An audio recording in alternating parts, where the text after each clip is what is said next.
A grande tribulação. Haverá uma grande tribulação ou grande angústia agora no tempo do fim, como muitos cristãos acreditam? O que a Bíblia diz sobre isso? Vamos ver o que Deus nos deixou revelado? O pensamento de Deus está revelado na Sua palavra, no Assim diz o Senhor. É Deus quem interpreta as profecias que Ele mesmo deu.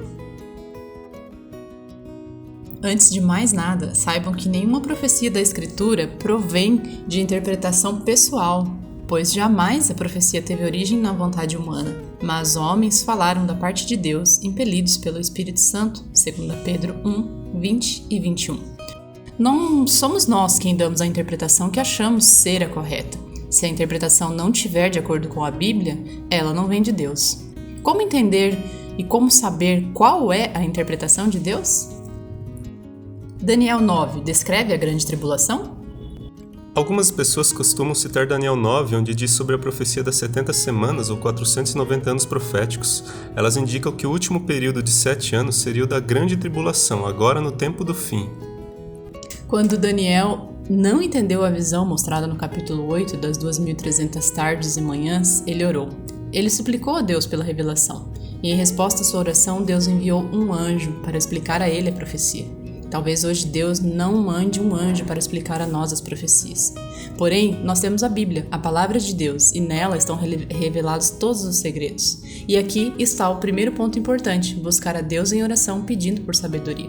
O anjo começou explicando a profecia a Daniel, as 2.300 tardes e manhãs, relatadas no capítulo 8, no verso 14. Vamos ler.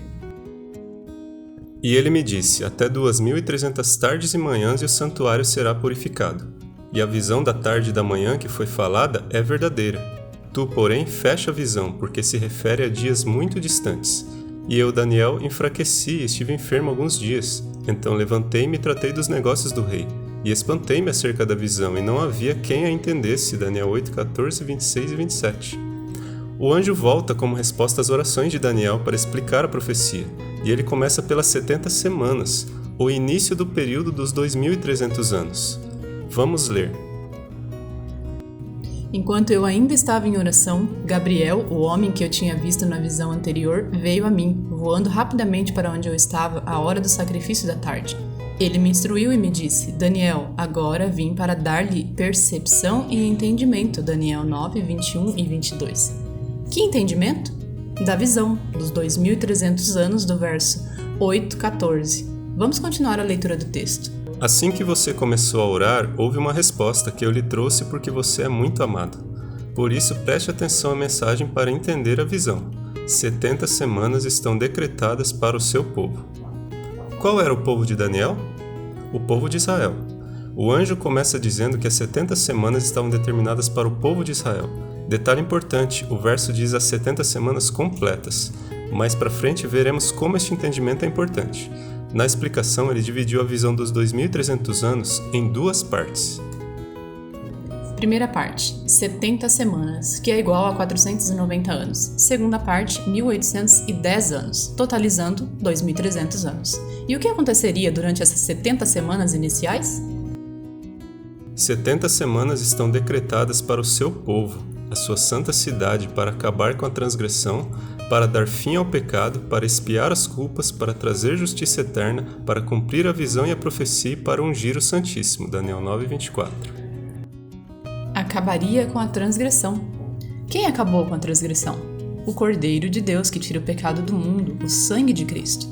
Antes de Jesus, as pessoas levavam seus cordeirinhos para serem sacrificados no templo, simbolizando o perdão dos pecados, da transgressão. Mas Jesus veio e morreu por nós para acabar com este simbolismo, mostrando que ele é o Cordeiro que foi morto pelos nossos pecados, pela nossa transgressão. O anjo disse a Daniel que as 70 semanas iriam até Jesus, quando através da sua morte a transgressão acabaria.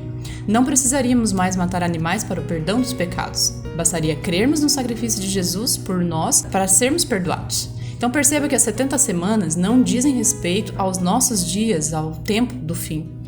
Elas terminariam em Jesus, em sua morte no ano 31.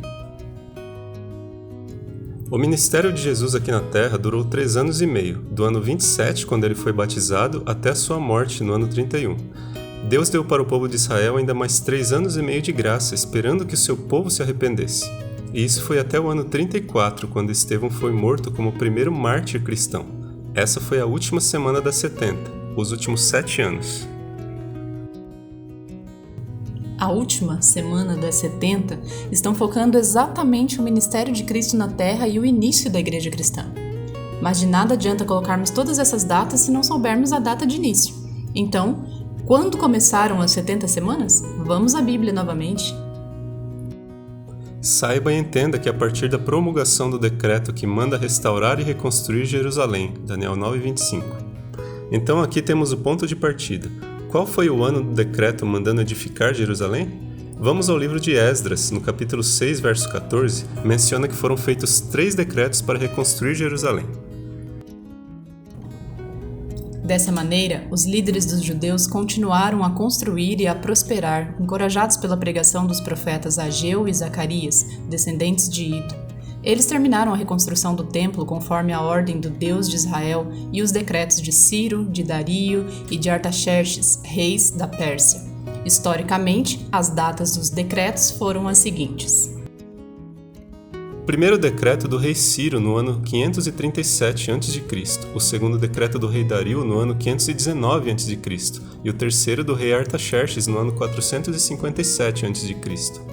Foram precisos 3 decretos para reconstruir Jerusalém, porque somente no terceiro a ordem foi de fato cumprida.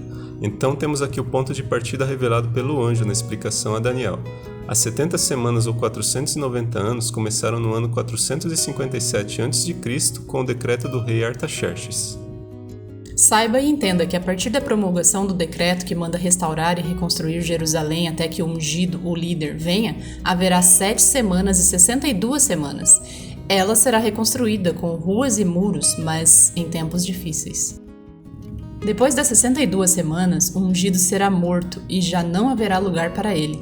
A cidade e lugar santo serão destruídos pelo povo do governante que virá. O fim virá como uma inundação. Guerras continuarão até o fim e desolações foram decretadas. Com muitos ele fará uma aliança que durará 1 semana, e no meio da semana ele dará fim ao sacrifício e à oferta. E numa ala do templo será colocado o sacrilégio terrível, até que chegue sobre ele o fim que lhe está decretado. Perceba que 69 semanas iriam até o ungido, Jesus, no ano 27 do seu batismo. No meio dessa semana, ou seja, 3 anos e meio, teria o fim do sacrifício e a oferta. Isso ocorreu no ano 31 com a morte de Jesus. Como já vimos, através da sua morte, o sacrifício de animais para o perdão dos pecados não mais faria sentido. O evangelho continuou sendo pregado somente aos judeus até o ano 34, completando as 70 semanas quando Estevão foi morto. A partir daí, os cristãos começaram a sofrer uma perseguição muito grande em Jerusalém e muitos fugiram. Mas através dessa aparente derrota, o evangelho foi espalhado pelo mundo inteiro, tendo como seu principal divulgador o apóstolo Paulo. Satanás odeia essa profecia, porque ela aponta para o ministério de Jesus que morreu e ressuscitou na última semana das 70. Ele odeia as verdades que falam do Messias, Jesus Cristo. Por isso é importante crermos, pela Bíblia, que essa profecia se refere a Jesus e não a um tempo de tribulação de 7 anos agora no tempo do fim. Essa interpretação, como vimos, não tem base bíblica. Mas qual é então a grande tribulação que virá agora no tempo do fim? Vamos ao livro do Apocalipse, no capítulo 7, versos 13 e 14.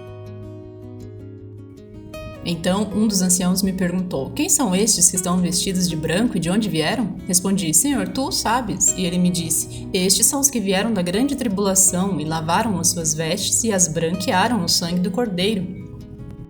Um dos 24 anciãos que estão no céu, na presença de Deus no santuário celestial, disse a João essas palavras. Está claro nesses versos que o povo de Deus irá passar pela grande tribulação. Não haverá um arrebatamento secreto antes disso. Esse grupo que passa pela grande tribulação é mencionado nos versos 4 e 9. Então ouvi o número dos que foram selados, 144.000 de todas as tribos de Israel. Depois disso olhei e diante de mim estava uma grande multidão que ninguém podia contar, de todas as nações, tribos, povos e línguas, de pé, diante do trono e do Cordeiro, com vestes brancas e segurando palmas. No Novo Testamento, o povo de Israel é o povo de Deus que crê em Jesus. Podemos não ser do povo de Israel literal, mas todos aqueles que aceitam a Jesus fazem parte do seu povo. Os salvos vivos não são apenas os 144 mil. Estes são as primícias que levarão a mensagem do alto clamor ao mundo agora, no tempo do fim. E através do Espírito Santo, uma grande multidão será convertida e aceitará o Evangelho. E estes dois grupos juntos passarão pela grande tribulação. Como vimos antes, esse período de tribulação não será de 7 anos. De quanto tempo será? Apocalipse 13, verso 5, indica que agora, no tempo do fim, haverá uma supremacia mundial de um poder opressor representado pela besta que sobe do mar, simbolizando Roma papal. Foi o papado que perseguiu o povo de Deus durante a Idade Média por 1260 anos, conforme está revelado em Daniel 7, 25.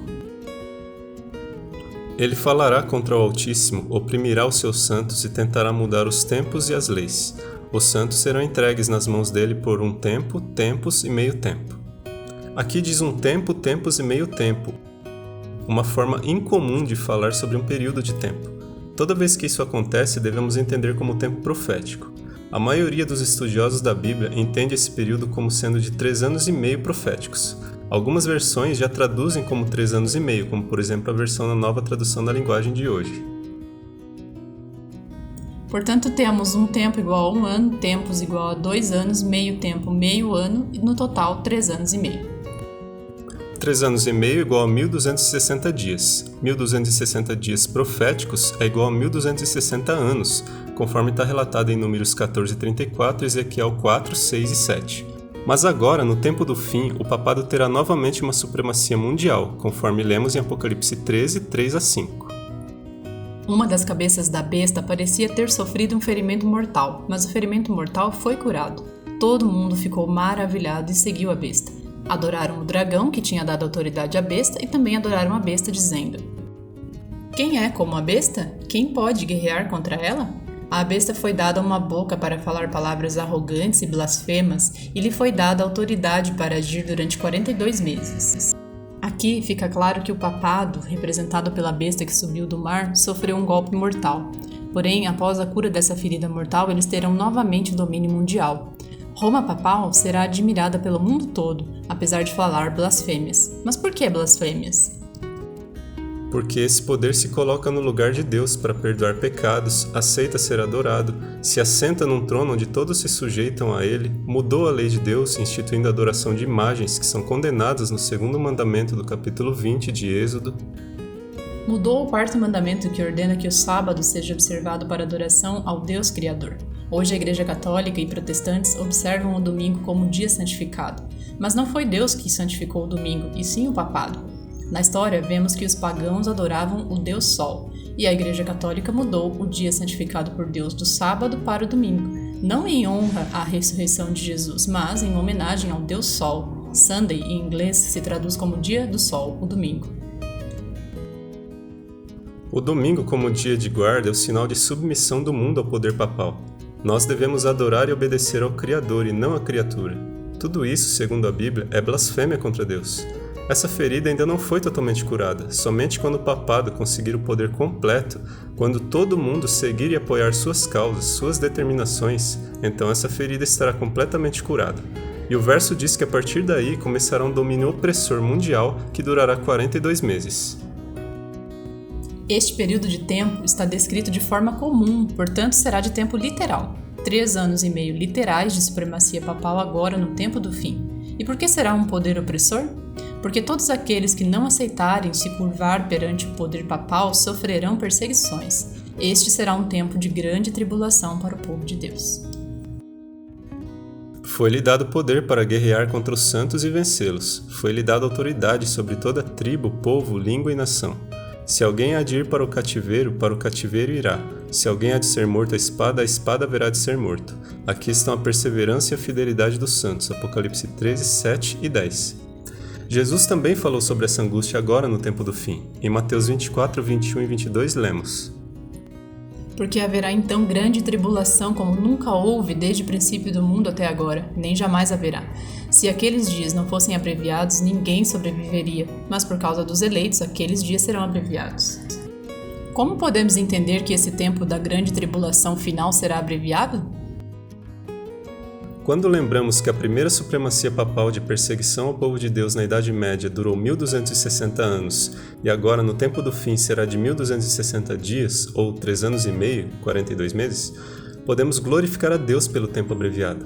De anos para dias, de tempo profético para tempo literal.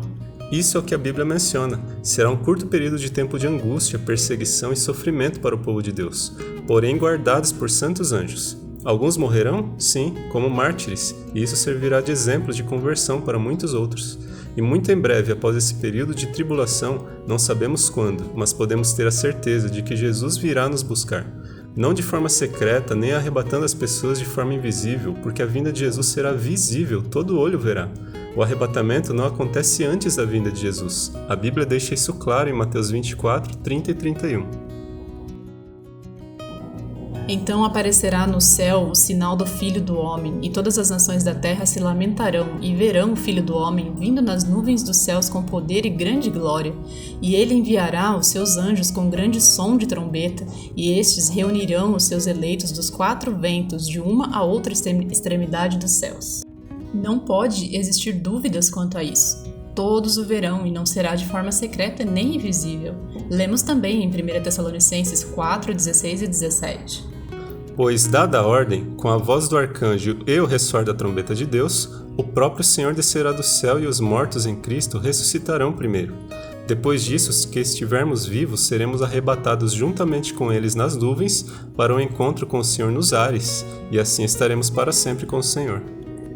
Aqui diz que Cristo volta e ressuscita os santos mortos. Depois disso, os santos vivos e os ressuscitados serão arrebatados para encontrar Jesus nos ares, e assim estaremos para sempre com o Senhor. E você, está ansioso por esse dia? Quer logo ver o rosto de Jesus vindo nos buscar? Nós também queremos! Busque a Deus, leia sua palavra, ore, peça sabedoria a Ele, e muito em breve viveremos com o Senhor por toda a eternidade. Amém. Amém.